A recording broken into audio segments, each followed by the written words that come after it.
सकाळी शांतपणे चहाचा घोट घेत होते आणि खिडकीबाहेर पाहता पाहता अचानक मन भूतकाळात निघून गेलं. मनात विचार आला, आजकाल आपलं आयुष्य किती धावपळीचं झालंय ना.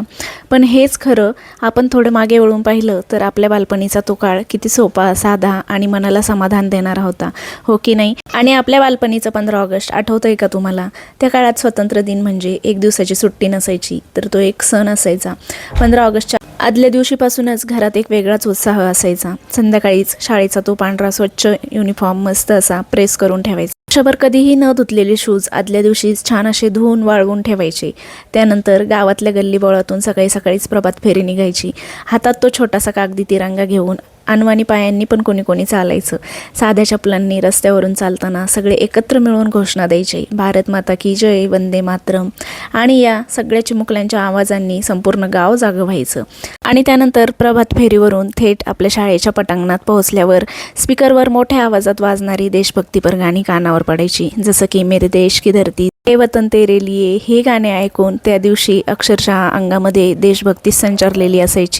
आणि राष्ट्रगीत सुरू झाल्यावर कडक ऊन जरी असलं तरी सुद्धा ताट उभं राहून पूर्ण ताकदीने जनगण मन आणि ध्वजारोहण झाल्यावर तिरंग्याला तो आदरयुक्त सलाम.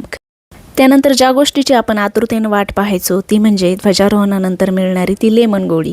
रांगेत उभं राहून हातात ती खट्टी गोड लेमन गोळी मिळाली की जणू जगातील सर्वात मोठा खजिना हातात आल्यासारखं वाटायचं. ती लेमन गोळी तोंडात टाकून तिची आंबट गोड मित्रांशी गप्पा मारत मारत घरी परततानाचा तो रस्ता कसा संपायचं कळायचंच नाही. घरी आल्यावर टीव्हीवर दूरदर्शन सुरू करायचं. लाल किल्ल्यावरून होणारी ती भव्य परेड, पूर्ण कुटुंब एकत्र बसून टीव्ही पाहायचं. त्या काळी हातात स्मार्टफोन नव्हते, इंस्टाग्रामवर रील्स नव्हत्या की व्हॉट्सॲपवर स्टेटस ठेवायचे नव्हते, पण देशप्रेमाची ती भावना काळजातून यायची, अगदी खरी आणि प्रामाणिक. आज काळ बदललाय, आपण मोठे झालोय आणि स्वातंत्र्य दिन साजरा करण्याच्या पद्धतीही बदलल्या आहेत. पण आजही जेव्हा कुठेतरी मेरे देश की धरती हे गाणं कानावर पडतं तेव्हा मन क्षणात मागे जातं. त्या गावातल्या प्रभात फेरीत, त्या शाळेच्या पटांगणात आणि हातातल्या त्या लेमन गोळीच्या आंबट गोड आठवणीत.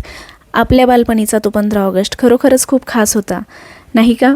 तुमच्या बालपणीचा 15 ऑगस्टची सर्वात सुंदर आठवण कोणती आहे? ती प्रभात फेरी, शाळेत मिळालेली लेमन गोळी की दूरदर्शनवरची परेड? मला कमेंट करून नक्की सांगा. आणि व्हिडिओ जर आवडला असेल तर नक्कीच आपल्या चॅनलला फॉलो आणि यूट्यूबवर जर बघत असाल तर सबस्क्राईब करायला अजिबात विसरू नका. चला भेटूया पुढच्या अशाच नवीन आणि छानशा ब्लॉगमध्ये. तोपर्यंत सगळ्यांना बाय.